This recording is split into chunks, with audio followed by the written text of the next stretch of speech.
بسم الله الرحمن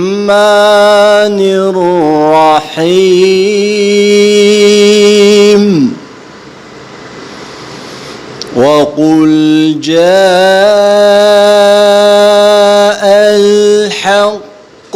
وزهق الباطل إن الباطل كان زهوقا وننزل من القرآن